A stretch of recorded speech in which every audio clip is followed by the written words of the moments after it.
Hey everybody, this is the last part of the top 50 countdown, which means one of two things if you're watching this right now.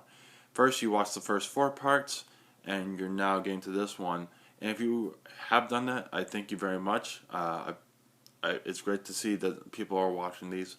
And if not, you probably are just interested in the top 10 of 2013. Either way, thank you for sticking with this. Thank you for taking a look at these videos. Something I've never done before, so if you guys enjoy it, please let me know. Would love to do more of these somewhere down the line. But today we are counting down number 10 through 1, and these why these are the top 10. And honestly, you could switch 11 through 10 to 10. Why these stand out so much is because they fall into either one of three categories. One, the concept or the storytelling is so great that it's very memorable to listen to, and it's something that you won't get tired of listening to over and over again. Two, all the songs don't have a cohesive concept, but if you listen to one after another, they're their own entity and are like mini short stories, I guess. And then third one would be that no concept whatsoever in terms of that stuff, but the polish and the music behind it was so good that it just blew me away either way. So those are the three categories, and I'll try to use those to shorten this list a little bit, because I do have a little bit of other stuff I want to go over afterwards. So without further ado, we're going to get to number 10. And this one is The Wretched and Divine, The Story of the Wild Ones by Black Veil Brides. This is a band that my friend Kelsey told me about sophomore year, and I took a listen to it, and I thoroughly enjoyed them. They kind of remind me of Avenged Sevenfold, but a little bit zanier, because they do wear like gothic clothes and paint their faces white. So it's really they're a really interesting band. The CD that I listened to by them was Rebels, and it was a really, really good and polished metal CD. And that was the CD before this one. And when I heard about it, it was literally the first album I listened to of 2013. It came out January 8th, 2013, and I listened to it, I think, the next day. And I knew that this was going to be one of my top 10. In terms of music, it's not the most, intricate, and the storyline isn't always amazing, but they come together so well that it doesn't matter about the technical difficulty of the music or the core concept sometimes. The concept itself is about the Wild Ones, which are a band of rebels fighting against fear. And fear in this case is the government that's controlling everybody. And it's an acronym. I don't know if they actually have what the acronym stands for in the music, but there is a movie about them, which I would eventually like to look at, because with every good concept, the great thing about concepts is that you can translate them to different media, which I will be talking about later in some of the other picks. So the concept itself isn't that amazing, because it's a band of underdogs fighting against this global tyranny, but the music itself fits the mood so well, and it takes the concept where it needs to go. The first real song, I Am Bulletproof, starts off the CD with a bang. Then you have New Year's Day, I Am Bulletproof, I already said that, Wretched and Divine, We Don't Belong, Devil's Choir, Resurrect the Sun. They all kind of sound, similar or the same, but it all ties in together with, different themes tying together, which is what concept albums should do for the most part. It shouldn't be a jumble of a mess. It should tie in with everything. And that's why it works so well. The last song, one of the last songs is Lost It All. And it's really interesting because it also ties in with this idea of fear being a double entendre, fear being this overwhelming power, and fear being, this overwhelming state where sometimes you can't overcome it.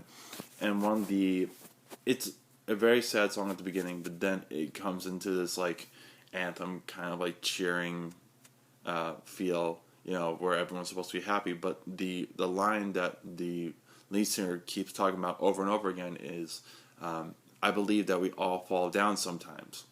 And that's it. There isn't like, I believe that we all fall down sometimes, but we'll get back up. I don't know if he did this on purpose, but like, there's a difference between saying, I believe we all fall down sometimes, but we have to get up, and I believe we all fall down sometimes, where, we can have low moments, where we will have low moments. And that's something very interesting. It's always stuck with me whenever I listen to the CD. And it kind of builds upon the fear, where whether or not you destroy fear, it always lingers. And there's another really cool thing about the CD is that there's transmissions, like radio transmissions, and they're all from fear, talking to its people. And like at the beginning, it's they're more like, stay calm, don't worry about this stuff, we got all under control. And then the last transmission from fear is a transmission saying like, everything's being destroyed, our legacy is being destroyed, but at the same time you can't get rid of fear. And it's a very interesting. That's why I think this concept is a little bit better than some of these other like, destroy everything. There's a big evil and you have to destroy it. It's a really cool thing, and it makes you think about everything. And also the way that they tie these. There's 2 acts, which help tie in this fear idea. Where you have the first act, which is the first 9 songs, is called Hope, and the second half, 10 through 19, is called Faith. And it's very interesting to also tie those into fear, where, logic can't always beat fear. You need to have, or like any evil, like you need to have hope, you need to have faith. And it's interesting to me where even though you have hope and faith, the ending message is that whether or not fear is gone, it will still linger. So, all in all, it's a great CD. I honestly think Rebels has the better songs on the whole, but this CD has the better story, and where some of the musical downfalls happen, it doesn't take away from the overarching message. So that's number 10. Though, one quick thing. The last song, the last true, like, long song is In the End. And it's interesting to me because it's talking about their legacy. And it's interesting why it is interesting to me, at least, because it was their promotional single. So it's interesting that they don't really spoil the ending, but like to put the last big song on the album as your first single before even letting anyone else hear any of these songs, it is kind of weird, and I don't know exactly why they did that, but they did it and it worked out. So now that's number 10. Number 9 is Coheed and Cambria's the Afterman, Decension. For those of you who are Coheed and Cambria fans, you will know that this is the part 2 of their Afterman dual album, where it was Ascension last year and then Decension this year. I had Ascension on my top 25 last year, and while it wasn't as memorable at the time, I still thought it was a great CD. And then I listened to Decension, which blew me out of the water. It was amazing to me. It's only 43 minutes, which is weird for them because that's a pretty short time for a prog album. But with what they have, it works very well. I think there's only 9 songs on the CD. Yeah, there's only 9. And they all have their overarching theme and their own style. It starts off with a bang. Honestly, with this is their longest title on the album is Key Entity Extraction 5, Century to Defiant. And if you don't know Coheed and Cambria, they are a very interesting band. They have this whole backstory called the Armory Wars. I've never read it. Again, this is music tying to media. I would like to read it. It's a comic, and it sounds really, really interesting. I just never have read it, and maybe that's why I don't really understand everything that's going on. Because whereas number 10, there's like a clear idea of what is happening. Number 9 is kind of weird because the language that he uses, doesn't really tie to anything. At least to me, when I hear it, it's kind of hard to think about what is going on. From what I can gather is that this person is going home because he suffered a lot of wounds from fighting, and it's been a while since he's been home, and he has to go on the table to either he becomes unconscious or something happens because he is taken to the infirmary and is taken care of. He's in a state of unconsciousness, and he reflects on his life while he is on the table, and then I guess he meets his lover, and they get back together or something like that. Again, very, very. After all these times I've listened to it, I still don't really understand everything. If you do know it, please let me know, because I'm dying to understand it. Maybe I just have to read the Armory Wars. But either way, even though the concept isn't that great, isn't as easily understandable, it's still a great CD, and I love how they tie everything together. You have, like I said, you have Pre-Telethol, which is actually really cool. When I first heard it, it was really interesting because they took the last song from the Ascension and then tied it into Pre-Telethol, and it seemed like a quick song, like one of those 2-minute songs as an intro, but it actually has its own entity to it, at least to me. And it's the guitar work is something that I never really hear in terms of the arpeggios that they use. It was really interesting. And then you go on to the best song on the album, at least to me, is again Key Entity Extraction 5, Century to Defiant, which is really hard hitting, all over the place, and it's just a great song to listen to. Then you have the Hard Sell, which is another hard hitting, really, really cool song. Then Number City, which has more of a ska kind of feel, a slower ska kind of feel, with the horns and the way that they interpret the beat. Then you have Gravity's Union, which is the heaviest song on the album, and I didn't like it at all for the most part, but my brother loves the song. I got into like it a little bit more. And then we have Away We Go, which is more upbeat, kind of faster, lighter. And then you have Iron Fist, which is somewhat, it's slower and it's kind of sad.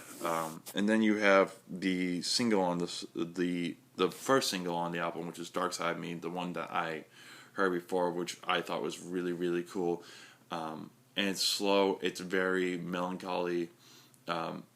I wish it was a little bit longer, but it sold me on the album when I first heard it. And then you have the the Happy Song 2 is my favorite one, which is where he finally gets together with the girl. Um, and the one why I think this CD is so great in terms of their discography is that um, they they've always been, they're prog, but they haven't always been, very approachable. And I think this is their most approachable CD. This and Ascension is definitely their most approachable CDs they've ever done, and I think it's their most polished, especially after hearing their CD before that, The Years of Black Rainbow. Didn't really like it at all. My brother loves it, but I never got into it, and it's great to hear a great transition from it. Great story. Kind of wish I understood it more, and why it's only number 9 is also because it is short, and two of the songs aren't really that memorable. Actually, technically 3, and when you have 3, or like not memorable, but they're mediocre compared to some of the other stuff. But everything else is so strong that it doesn't really matter. And honestly, like, they're not like horrible. They're just not as good as everything else. So that's number 9. Number 8 is Sting's The Last Ship. I've told a lot of my friends about this CD, especially a lot of my theater friends, because, well, first off, Sting to me is one of my favorite artists ever, because he uses great storytelling. He uses a lot of jazz ideas, and a lot of stuff that you don't really hear in pop, because he's not really pop, but like he was very popular for a while. Probably easily in the top 5 ever, favorite CDs of all time for me is Nothing Like the Sun, and it has a lot of amazing stuff. And I believe Weston Marsalis played with him on that album. It has Englishman in New York, Lazarus Heart, Be Still My Beating Heart, Sister Moon, beautiful song. What else? It has a cover of Little Wing.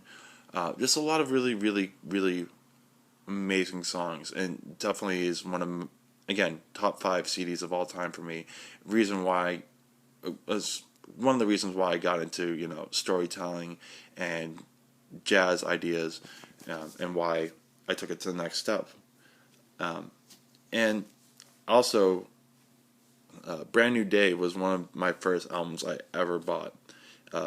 Even though a lot of people didn't like it, I liked it for the storytelling, for the jazz ideas. Brand New Day, to me, is a beautiful song. One of my favorite songs ever. Yeah, it has Desert Rose, I understand that, but all in all, I just love the CD. And then after that, I hadn't listened to a lot of his newer stuff,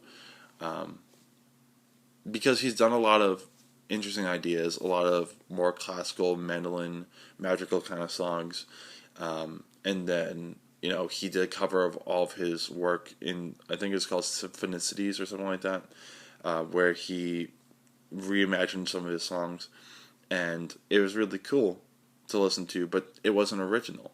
And this is actually, when I first heard about it, I was like, oh my god, this is amazing.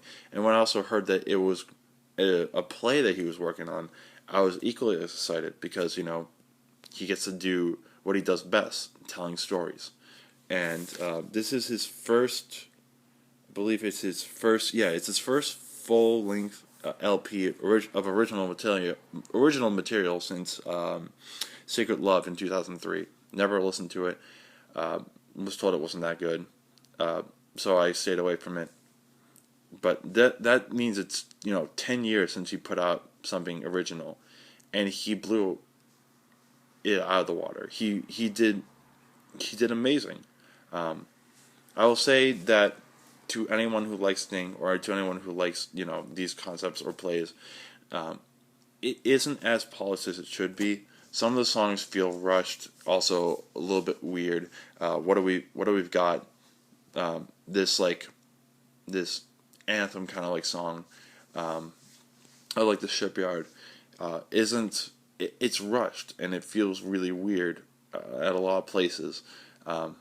But he was doing this as like a precursor to the play, so that people can understand the music, and then when they see the play, the musical, they'll already know a lot of the stuff. The idea of the story is, he took a lot of the ideas because he used to grow up in a shipyard in England, in a shipyard town, and he took the idea from there. The story of a man of a boy, first off, whose father grew up in the shipyard, and he tells his son to take his boots and start doing work in the shipyard when you grow older. And he says, like, I don't want to do any of this, but he eventually has to work in the shipyard because of circumstances, and throughout his life he works in the shipyard, and then he finds a past love, one that he never was able to fully get because of working in the shipyard, being on sea all the time, and this lady is a single mom, and he says, like, I love you, but I understand I cannot be the one for you, but I can also make an arrangement with you, be the father to this boy, be with you, take care of you, and then there's this whole part where the father talks to the son about, like, his life, about how he never wanted to be a person person who fought or was in the shipyard. He wanted to learn how to dance to tame his mom, I guess, and make her fall in love with him. Never happened, and it goes on, and it's a beautiful tale about his whole life. Eventually, he realizes that he wasted a little bit of his life, and that he can't be with her because he loves someone else. And eventually goes on to his whole his death, where he's on respirator, and his love comes to send him off, and then that tells the story, and then at the end there's a reprise of the first song. I told you a lot of the story, and I understand that I'm doing a lot of spoilers, but at the same time, it's something that I can only talk about, but you need to listen to it itself, because the story is told throughout the music, and it's told so well. This is honestly a surprise also CD for me, because, like, when I first heard it, I was like, this is cool, but it's not as polished. But then it kept growing on me, and, like, when come time with, like, the top 10, it was in there, and then, like, I thought it was going to be number 10, but then I pushed it to number 8, because the storytelling is that good. What I told you was basically all the songs, but the way that he presents it is really interesting. Like, well, first off, The Last Ship is the song that it's known for, and the reprise, again, is also, these standout songs. But you also have Practical Arrangement, which is more of a jazz ballad, and this is where he's talking about to the lady that we can come to an arrangement, with Practical Arrangement, and you can learn to love me given time. And this, he's talking to this woman about loving him, even though things have happened where he couldn't be with her. Then you have The Night the Pugils Learn How to Dance, which is also just a funny love song about, this boy growing up, being a worker, being a fighter, and then learning dance on the side and trying to hide it from people, so that eventually he would, find his love and dance with her. and surprise her. And then you have another standout to me is So to Speak, which is the one where he's, passing away, and to him, the way that he's passing is his ship is coming into sail, so to speak, so that his ship to paradise is finally come. Um, you know, all this just ties very well together, and what also stands out for me is the music itself, because a lot of Broadway musicals tend to stay in the same vein. A lot of jazzy, a lot of like over the top songs, whereas this show has a lot more of sea shanties, a lot of Irish folks music, and it ties everything very well together. So I'm very excited about seeing this play, because it is coming up really soon. Actually, I would say first listen to the CD. Anyone who loves Sting, anyone who loves storytelling, anyone who loves musicals, or even like folk music, this is a very approachable CD. I would tell you it's sometimes very unpolished, but again, this is a rough draft to his play. The songwriting itself is worth it, where some of the musical aspects aren't as good. And then once you listen to this, if you like it, it's coming on Broadway in September and October. And from what my roommate has told me, and he's also listened to CD, what friends have told me who have also listened to CD, the tickets are pretty cheap right now. I think it's like $85, $100, so it's not bad. So listen to this as soon as possible, and if you like it, go see it on Broadway. I definitely will. It's going to be probably the first. If I see this will be the first show I ever see on Broadway, and I will be extremely excited to see it. All right, number 7 is Fall Out Boy Save Rock and Roll. So this CD doesn't fall under the concept idea, or necessarily the idea that every song is its own entity, but man, was it a great rock album. Great rock album. It starts off so well. Like, to me, this is, rock at 11, where it's like, I'm going to put everything to the top and just keep pressing it. Like, keep hitting all the good notes, keep rocking, keep being fast-paced, and just blow your fucking mind. And, like, I'm not a huge Fall Out Boy fan. I never listened to a full CD. I like some of their singles, but to me, I've never had the inkling to like listen to a full CD. And now after hearing this, I definitely would take a listen to some of their later stuff. And what's also great is that, like with Arctic Monkeys this is like the way to do party anthems, party rock anthems. Just being full blast, in your face, all this crazy shit. And it had one of the biggest songs of the summer for 2013, and probably the whole year.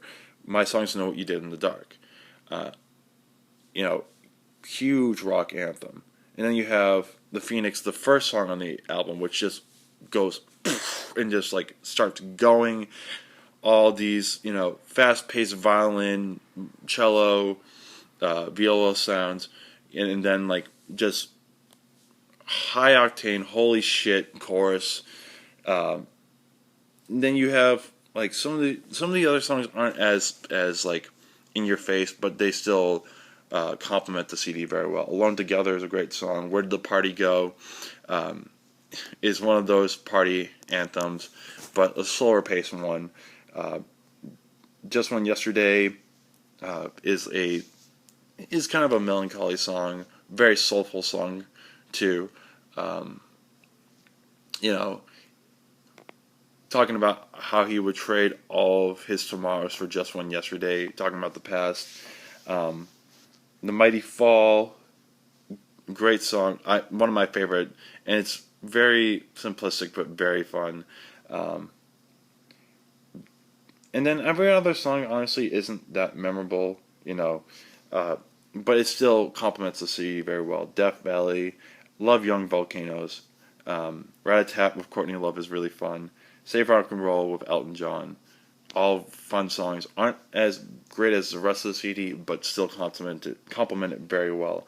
Um, it's interesting because I also had this CD possibly at number 2 at one point in the year, um, and the number 1 you'll see eventually. But like number 2, it was really close to being number 2 on my list. Like I could have put it there, but I after thinking about it, the concept isn't there. There is no concept.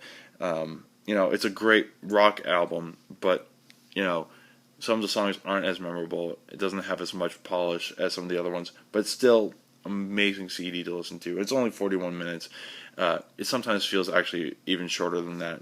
So it's not that bad. And if you just want to have a head banging, blow your face off rock album, that's where it is. And also, in tying with other media, because we've done it with the other 3, they actually made a full playlist of a full videos of every song on the album.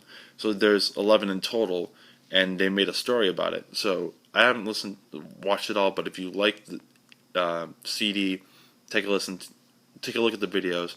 They're not in order of the CD, but it still works from what I understand.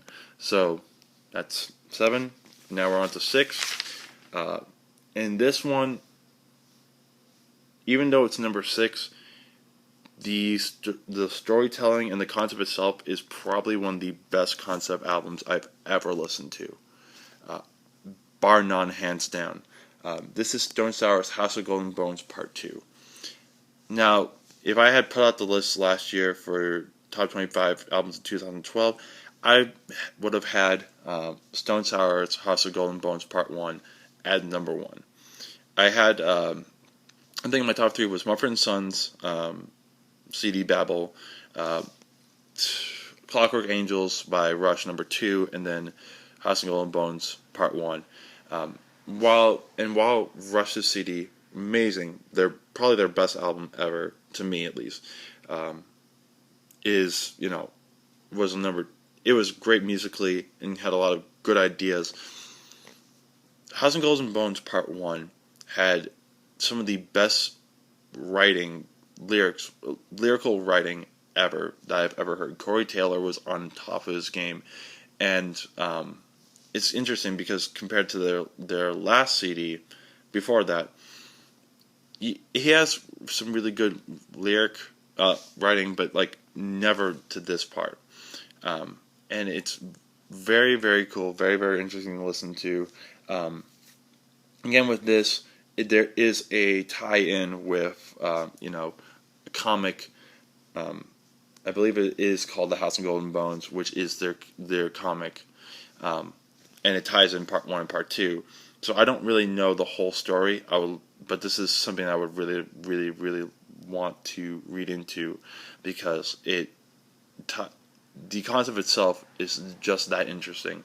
From what I can gather, and from what I understand from both parts, it's a guy, at least to me, it's a guy who is trying to choose for himself. I don't know exactly what happened to him, but basically, to me, it's like a struggle in the inner mind of somebody, and it's just manifesting itself into the outside world. And when I think about this, it's the closest thing to the Downward Spiral for me in terms of the ideas. Where like Downward Spiral isn't amazing lyrically, but like the way that it captures someone slipping into insanity so well, it's just amazing. And there's a lot of times where House of Golden Bones captures that. The first one is very, very fast paced, a lot of in-your-face rock, metal, and the lyrics are amazing. Like, I can't remember everything, but like, I can't really explain to you the lyrics. You have to listen to them yourself in terms of this. And also in part 2, the same idea. But it's a little bit darker into a lot of slower stuff, a lot of more sludgy, kind of, sometimes grunge ideas, I guess, and like just dirty, like, instead of like in your face, I'm gonna hit you with metal, I'm gonna make you, part 2 is more like, I'm gonna make you wait to, and make you feel everything. And it works very, very well, because this is where, to me, it's like he's slipping more and more into insanity. So it's an amazing CD, amazing lyrics. Even though it is number 6, and it's more because of the music and, you know, some of the rehashing of some of the ideas on the album, of the previous album, which still work, but still seem a little bit lazy. To me, these two are a masterpiece to me. Like, it's, even though it's a newer CD, it's up there for my favorite CDs of all time. Maybe top 25, maybe top 10. Not exactly sure. In terms of songs, like, some of the better ones are Black John, The Uncanny Valley, which is a great, great song, even though it's not, you know, the most, it is more, a little bit more simplistic song on the album. It's still a really, really amazing song. Do Me a Favor, The Conflagration, House of Golden Bones Part 2, the House of Golden Bones, the final song on there, which takes from the first song on the album, for the first part. So everything ties in, and just really, really, really, really cool concept. I understand that it's a metal album, so it's not going to be as accessible to everybody, but if you have, 2 hours to spare, listen to it back to back, because it is an amazing achievement in music to me. So we have 5 more, and I've already talked for almost 40 minutes. So this is, like I said, I was going to rant on a lot of this stuff, but you understand, these are amazing CDs, and I have a lot to talk about for each of them. Like I said before, I had 2 whole pages of notes for top 20. So don't be surprised, and I understand. I will put links in the description for each part, so that way you can skip to each one. But make do with what I have so far. Number 5 is Alter Bridge's Fortress. The best Alter Bridge CD, in my personal opinion. My brother is a huge fan of Blackbird, and that's the CD that got me into them. I never was interested in them. My brother said, "Hey, listen to this CD," and I enjoyed it a lot. And then Alter Bridge 3 came out. Great CD, not as good as Blackbird. And then this CD came out, and it's amazing to me because it takes everything that they've worked on to a higher level. The Miles Kennedy's vocals, the guitar work from Tremonti, and just everything that they did seemed a lot more polished, a lot more sophisticated. The concepts themselves, the musical concepts, are that much better than their previous work. There's a lot of really cool things that I don't really hear in a lot of metal, and something I can't really explain. But every song, while I listen to it the first time, it's like, I love all these songs. And when I finally finish, it's like, could this be the best album of 2013? Because at one point, again, I had this at 2, just like Fall Out Boys. Quick background, for those who don't know who Alter Bridge is, if you guys know the band Creed, it's 3 members of Creed plus Miles Kennedy. And it's crazy, the transition between the both, because I'm not a huge fan of Creed, but I do like some of their stuff. But a lot of people shit on them because of what they are. And then translate from this, and this is, translate from Creed to Alter Bridge is like 180 degrees, because there's so much more sophistication to their music, at least to me. And it shows off Tremonti as, this underrated guitarist, because he is. Not a lot of people talk about him. He had a CD last year that was awesome, and then this ties into it. And he is honestly one of the, probably to me, the most underrated guitarists of our generation. So, prove me, if you don't believe me, just take a listen and let me know if I'm wrong or not. Great, all the songs all the songs on there are fantastic. Though some, like with some of these other CDs, the ending isn't as memorable. But it starts off with a bang. Cry of Achilles is a great 6-minute song. Kind of reminds me of Slip to the Void from last CD, but so much more polished. Then you have the single on the album, Addicted to Pain. Great metal single. And then you have Bleed It Dry. Not as memorable, but the guitar work itself is great. Lover, which is for me the best metal ballad of my list. Very simplistic, but at the same time, the lyrics, the harmony, everything works so well together. Then you have The Uninvited, a really cool song with 5/4 sprinkled into there to make it stand out. Pieces Broken, not as polished as some of the other songs, but just overall hard-hitting song. Calm the Fire, which to me is one of their greatest works, and just really cool metal anthem. Kind of reminds me of Metalingus, but so much better, and shows off Miles Kennedy's voice to a T. Then you have Waters Rising, which shows off Tremonti's voice, and he has a pretty damn good voice. The only reason why he's not used as much is because Miles Kennedy has that much of a better voice. It's a really high pitched, but also very bluesy. Something that I really admire in a voice, and something that I've been trying to work on. Farther Than the Sun, not that memorable. Cry River, not that memorable.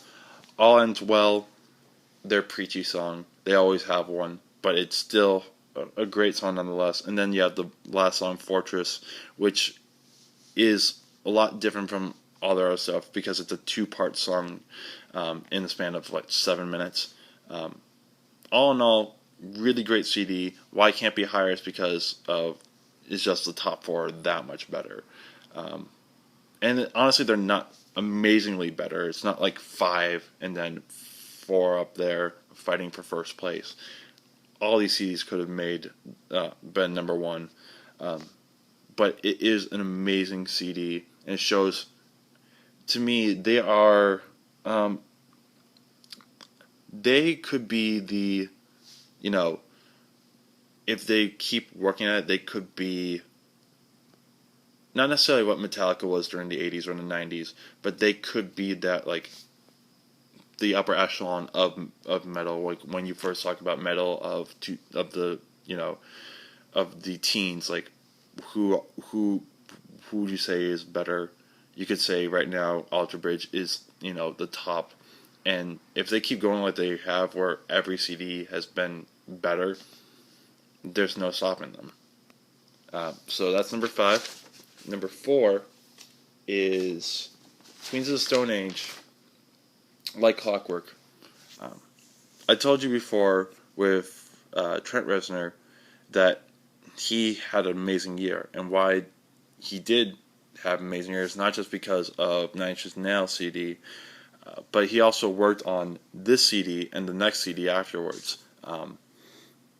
He helped out Queens of the Stone Age with their CD, and while this is not a concept album per se, the way that every song feels, kind of feels like this overarching world, and it is kind of sludgy. But it's also very, it's dark, and you can feel. It's the first like dark where I can actually feel it. It's really weird to say, but it's just listen. It's something you have to listen to. Like, you have to listen to the whole CD, and you can feel the weight of all the songs. You can. It might also just be because they tied a couple of these songs with like animated videos, and it showed like this bleak world. But like it, those help so much understanding these songs, because there is a lot of bleakness in all these songs. A lot of hard, slow hitting songs where, like, where some songs are like on some of these other albums are like a quick punch to the face. This is more like a punch to the gut where you have to sit there and think about everything. And this is, I don't know if it's their best CD ever, because they have had a lot of amazing CDs, but this is definitely their darkest album. Um, you know, and I can't really explain it everything. It's just like the feel of it. The lyrics also sometimes have that too, but like um, just all in all, like very dark, very raunchy at times. Starts off great with "Keep Your Eyes Peeled," um, and is also like starts off very slow with that song. But then you have "I Sat by the Ocean," which is completely 180, and probably my favorite song on the album. Um, and it starts off actually pretty somber. "I sat by the ocean to drink a potion, trying to erase you." Um, it's talking about trying to forget about love, and even though it seems like so upbeat, it has it's a lot darker tone than people expect.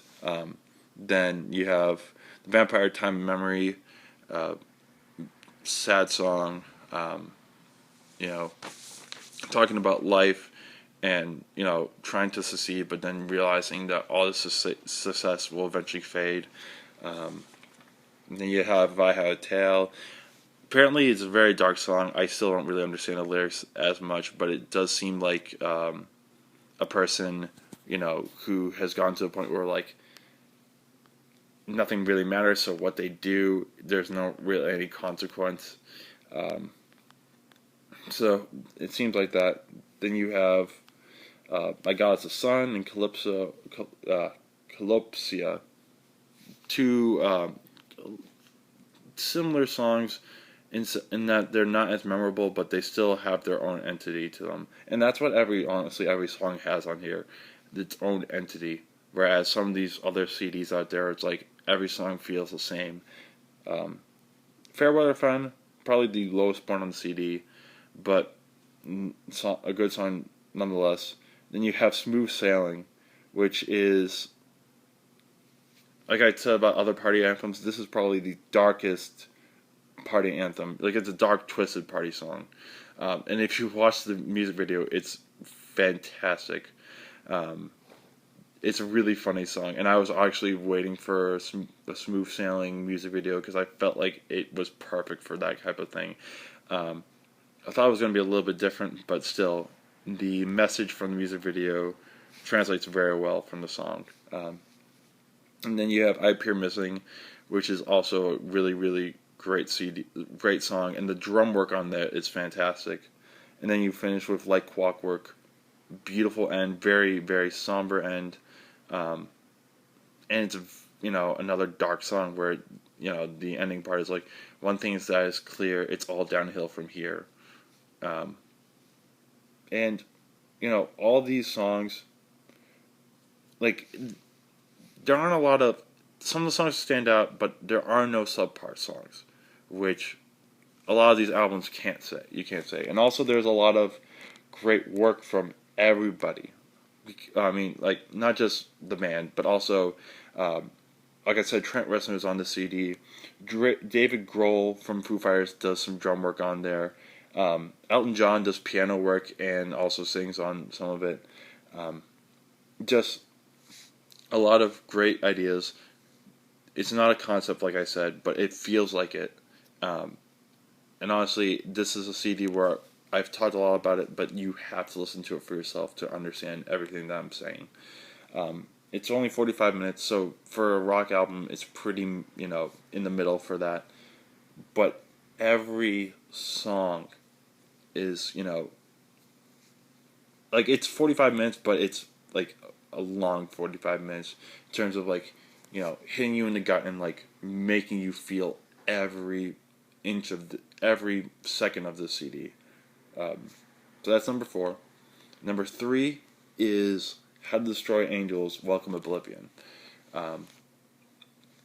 Like I said, this also is a CD where Trent Reznor worked on it. And it's more because he is part of the group. Now, this CD, for those of you who don't know this is a debut album from them. For those who don't know who this is a super group of like people in Nine Inch Nails / like people that Trent Reznor has worked with. It's him, it's his wife Mary. I'm gonna say this wrong. Mary Queen Mandig, I think that's how you say it. Rob Sheridan, who has produced Nine Inch Nails work, and then Atticus Ross, who isn't in Nine Inch Nails, but with Trent Reznor, he worked on the Social Network soundtrack. So they have some chemistry together. And that's a cool thing about this CD, about, this supergroup, because I don't know about other supergroups, but this one, everyone knows each other pretty well, so they can work, pretty quickly, can understand ideas and make them better. And that's something that I don't know if you necessarily see from every supergroup. But this is a somewhat long CD. It's 65 minutes. But at the same time, it's 65 minutes that you need to spend. Like, this is 65 minutes that you need to take out of your day, like right now, and listen to it. All these songs aren't necessarily memorable in terms of lyrics, or music for that matter, but why this is number 3 and could have possibly been number 1 is the atmosphere it creates. I'm a huge fan of having something simple and building onto the concept, and a lot of songs do that in this CD. And not only that, but there's also a sense of dynamic presence and feel, where a lot of bands don't usually think about that, especially in rock, especially in metal, especially in pop. There's a lot of copy and paste, and even though these are longer songs, they keep building. Like, there's a reason for them to be this long. It starts off kind of slow, but the first 3 songs aren't that memorable, but every other song after that is up there for some of my favorite songs of the year, even though I don't remember most of the lyrics. It's just the presence it creates and the world it creates, and that's very, like I don't know if I said this before, but basically for me, it's the lowest form of like music to me is like very cut and paste songs with not a lot of meaning, these party anthems with no party, with nothing else but to just party. Like, you hear it all the time on the radio. It's much harder to create a concept, because first off, you only have 3 minutes or 4 minutes to make a song for most part. To create a whole concept album is very hard, and to put these all together, and make sure that each one of these songs pertains to the same idea, very hard to do.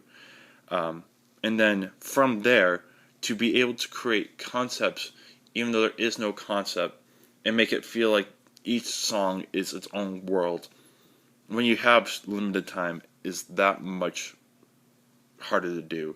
And I feel like Welcome Oblivion, How to Destroy Angels, I think they hit it right on the head with that. It's, even though, none of these songs stick with each other, the world that they create in these 5 or 6 minutes is amazing. And it's songs where you need to listen to over and over again, and you won't lose the feel of it at all. Prime example, Ice Age. Very, very simplistic song. There isn't any, drum, there's no anything. I believe there's only one instrument in the whole song, and it starts off with that. But then you hear in the background this, like, drone, and it gets louder and louder as the song goes on. It's 7 minutes. And to be able to build that up through 7 minutes is incredible. and something that you don't really hear. And then you have another song like The Loop Closes, where it starts off with a very simple idea, and as it goes on and goes on, it adds more to the idea.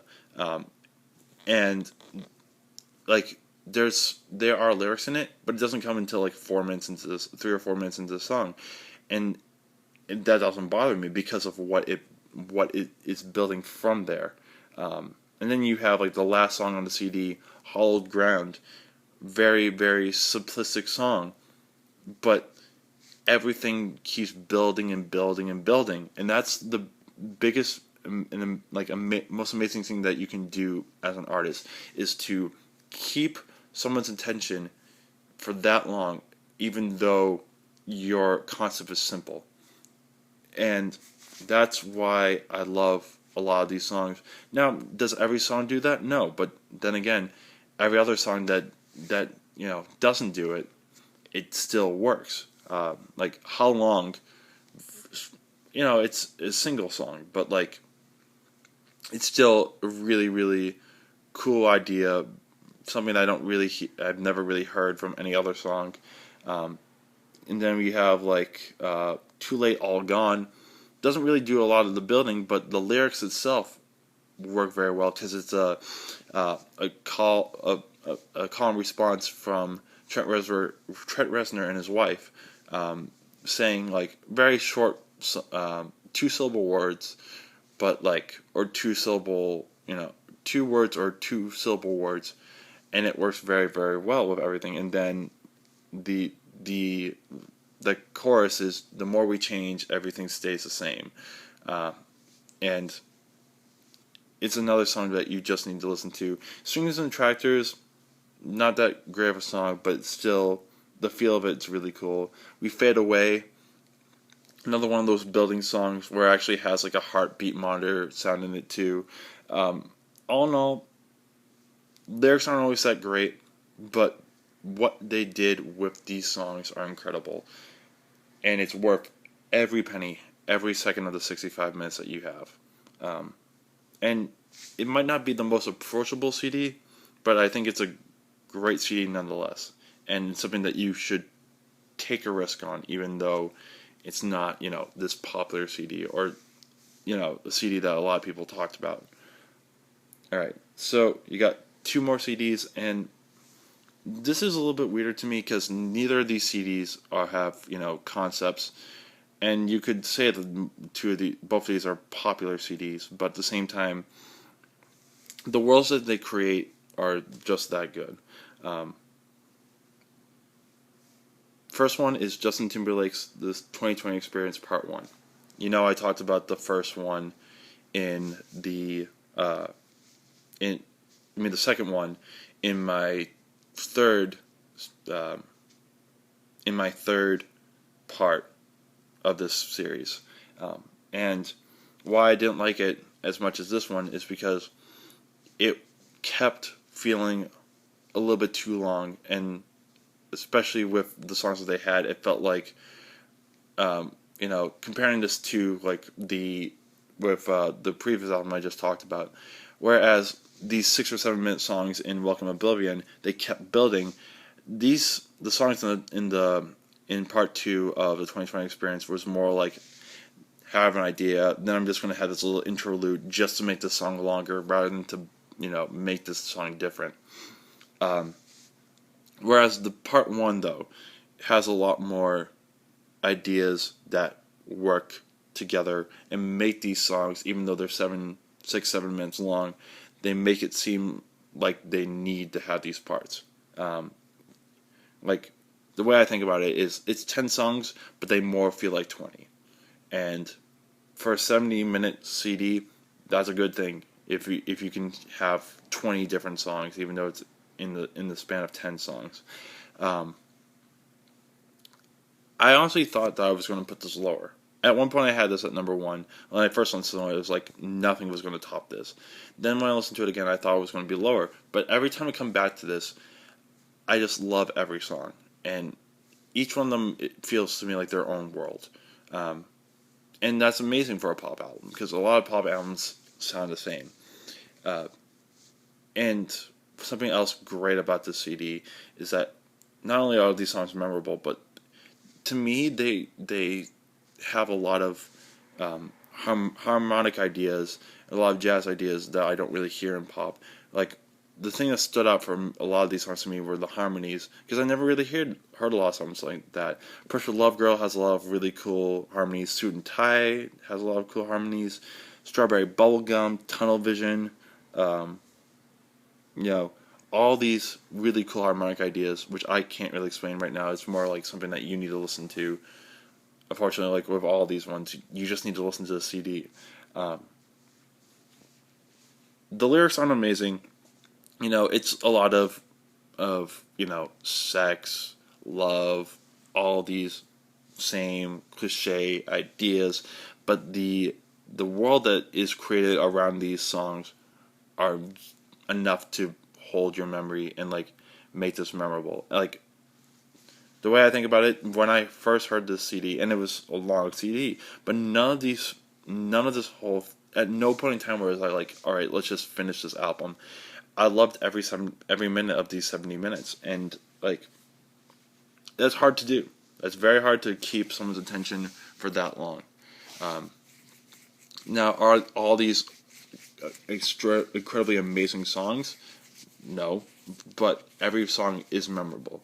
Starts off with, I'm not even going to look at the notes because I remember them off the top of my head. It's Push Your Love Girl, Suit and Tie, Don't Hold the Wall, Strawberry Bubblegum, Tunnel Vision, Spaceship Coupe, That Girl, Let the Groove Get In, Mirrors, and Blue Ocean Floor. Hard to do with a CD unless you have that, memorability. And all these songs, again, have their own feel, and even though not all of them are amazing, like I don't think that Let the Groove Get In was that great. Neither was Spaceship Coupe.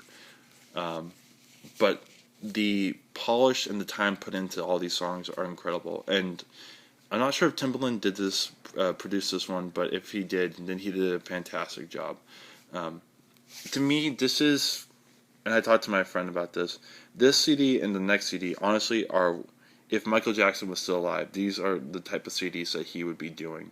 And we're having this discussion, like, is Justin Timberlake the next Michael Jackson, or is he like in the same vein? And like, whether he's not the as popular per se as Michael Jackson was in his time, but he does have a lot of the same flow, the same ideas.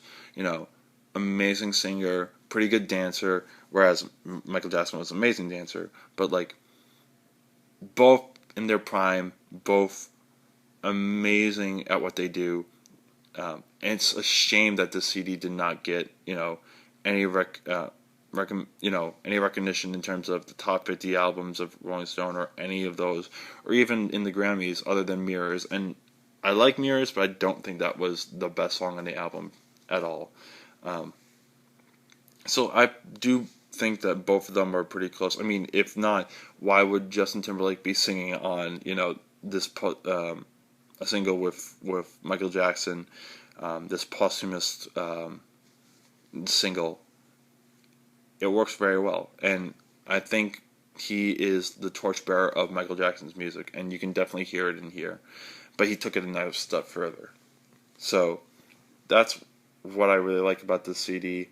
To me, if I had to pick the best song on this album, it's actually the simplest one in terms of harmony or ideas, because it works so well and it creates such an amazing story. It's Blue Ocean Floor, and it's talking about, we'll hide away in the blue ocean floor, and, our love can be there forevermore kind of stuff. Kind of cheesy, but really cool idea, and, not a lot of instrumentation to it, but a great song nonetheless. My favorite song on that album, and I want to eventually do a cover of that song.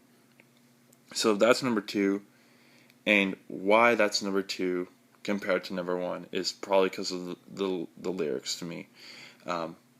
And now we're at number 1, and everyone's probably thinking, you're missing a pretty big album, like an amazingly big album. Like, why haven't you talked about this one yet? And it's because it's number one. Because I honestly thought I was going to put Justin Timberlake, but when I listened to this CD over and over again, I hate to say it, but the Grammys got it right. For those who don't know, it's Daft Punk's Random Access Memories. This is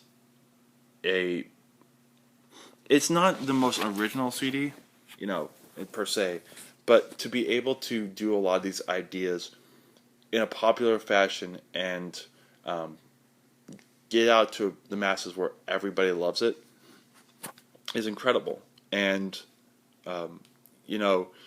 I never really listened to Daft Punk that much as a kid. I really like Harder, Better, Faster, Stronger, but I don't really know that much other than that. Or like One More Time, those are the ones I really know. So this was the first full Daft Punk album that I listened to.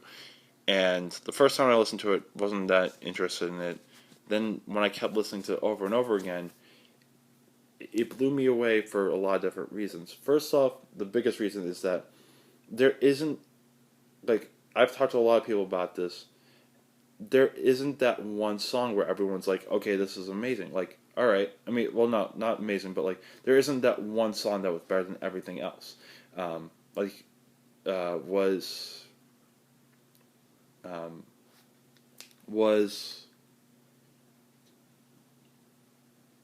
Get Lucky. Sorry, meant to lapse. Was Get Lucky, that the debut single, was that the biggest one out there at the time? Yes. But when I talk to other people, there's a lot of people who love Instant Crush. There's a lot of people who love Lose Yourself to Dance, Doing It Right. All these incredible songs on the album. And every song could be a favorite. Give Life Back to Music. Touch is a great song. Yeah. Within is a great song. Giorgio by Moore Roeder. Great song too. Game of Love. All these are very fantastic and very memorable songs that there is no one favorite. And why it's also so amazing is because this is it's a popular CD. Everyone knows about it. But there's so much sophistication to it. There's a lot of jazz ideas. There's a lot of longer songs. There's an 8-minute song. There's a lot of 5 or 6-minute songs, 7-minute songs. And sometimes they do feel a little bit longer than they should be. But to, be able to do something so incredible and bring it to an audience that is basically everybody is incredible. It's a game changer, honestly, to me, because this is an album where everybody enjoyed it, and it was very sophisticated. So maybe this is where music is going. Maybe we're finally getting to a point where pop can be sophisticated too. It doesn't have to be, all these same ideas over and over again. It doesn't have to be, party songs. It doesn't have to be breakup songs. It doesn't have to be all this type of stuff. It can actually be sophisticated. And even if it is breakup songs or love songs or party songs, they can be sophisticated. Touch is an amazing song. Like, it's not the best song on the album, but the story behind it is great. From what I understand, it's like looking at a picture and seeing the picture and remembering the past and wanting more. Instant Crush is Julian Casablancas' best work to me. And I know it's a lot of synth on there too, but it's beautiful. His voice works so beautifully for it, and I don't think anyone else could do that song justice. And if you watch the music video, the dolls in it and the toy figures portray the song so beautifully. I can't talk more about it. You need to watch the video. Do you have the party anthems like Lose Yourself to Dance? Yes. Do you have Get Lucky? Yes, but they're also very sophisticated. Like the building of Lose Yourself to Dance with the come on, come on, come on, come on, come on, come on, come on, come on, that part and everything around it works very well while he's singing Lose Yourself to Dance. You know, Get Lucky, somewhat repetitive song, but there's also so much into it, and that's a song where I could have heard Michael Jackson singing eventually if he was still around today. Um, Fragments of Time, another kind of thing like Touch, where great story, and then you have. I just love the CD so much. It's crazy. Like Within is a very haunting song. Game of Love isn't the best song out there, but it's memorable enough. And I'll say if there's only one thing wrong with the CD, it's just some of these songs aren't as memorable, but there are no bad songs. There's nothing on there that I say this is absolutely horrible. And like there is a definitely like first half, second half feel, even though there isn't that many songs afterwards. Like once you get past Get Lucky, it feels a little bit different because there's a lot more instrumental songs on there, but they're great. Motherboard is great. Contact is great. All these songs doing it right. I haven't even talked about that much. And there aren't all these people on these songs aren't maybe the most memorable people. Pharrell is memorable. Julian Casablancas is pretty well known. But then you have like Todd Edwards, Panda Bear. You have can't remember the other person. Paul Williams. All these people aren't necessarily like grade A people like Justin Timberlake or any of these other well-known people, but they do what they need to, and that's what's great about it. Is like I said before, it's really hard to create a CD that can make very like smaller songs have their not only their own feeling but their own story, and it's a very short story-esque CD. It's very hard to do. Very, very hard. Especially in this day and age when people are more into pop, more into all these other not so sophisticated stuff. But to be able to do this with this CD is a triumph. And I hope that this marks, a brand new page for Daft Punk, but also a brand new page for music in general, where we can have more sophistication. Because that's what I want in music. Sophistication. Even if it's popular, you can have sophistication. You don't have to have cookie cutter. You don't have to be like, I'm going to do this for the money rather than the music. So that's my whole thing. Sorry if it's so long. I had so much I wanted to talk about. There are also stuff I never even got to touch on this. So that's my top 50 list. I hope you enjoyed this particular video. That's it for the top 50 for now. I'm not going to do a lot of countdowns for now. I want to do a lot more covers. I'm thinking about doing a lot of 2013 covers within the next couple of weeks, so that I can do some of my favorite songs. But there won't be another video for another couple of days. I'm actually going down to New York City for American Idol auditions. So that's a big announcement. I'm going to not be here. I'm not going to be home from Tuesday to Thursday. But I may bring my iPad. I might bring my guitar.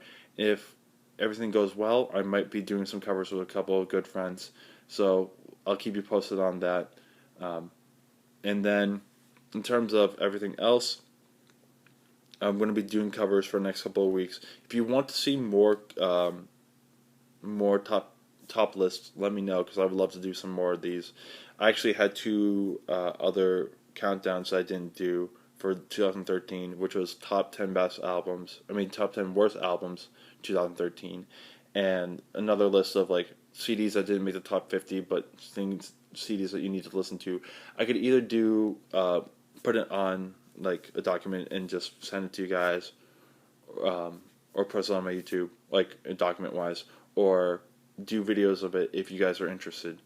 So let me know what you guys think about all this. I hope you all enjoyed it. Sorry about it being so long. This is definitely my longest one. It probably will be the longest one I ever do, but I hope you all enjoyed. Also, if you want to me to do my top 25 list of 2012, or at least put it onto YouTube so you can all see it, I definitely will do it. Just let me know. Also, if you want to see all the other CDs I listened to in 2013, let me know.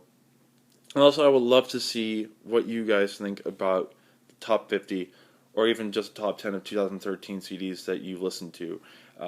Let me know if there's any CD that you think I should listen to, CDs that you thought should be on here, because by now you should have seen all 50, and now you know what I liked and what I didn't like. If you think that there's a CD that could easily have made the top 50 that I didn't put on here, let me know. And I'd love to see your own lists. And that's basically it for now. I don't think there's anything else. 1 second. I feel like I'm forgetting something. Oh, 2014. So I actually have not listened to almost any CDs of 2013 yet, 14 yet, because I've been doing this project. And thank God it's done, because I can finally listen to some of them. But I'm interested in listening to some CDs. Send me, but if there are CDs that you like already know are amazing, send me, CDs that I should listen to right away. And if you want to hear me do reviews of like these albums, let me know. As of right now, my number one is Snarky Puppy's We Like It Here. That is an amazing CD. If you've not listened to it yet, definitely take a listen. I will do a review if you want me to eventually of these CDs, if you are interested. But I'll give you like progress throughout it once I start getting into these 2014. Maybe like halfway through, I can give you guys ideas, and hopefully I'll be able to post this closer to January when I have my top 50 list of 2014. But thank you so much. I know this was a long CD. I will see you all very, very soon, and hope you all enjoyed this.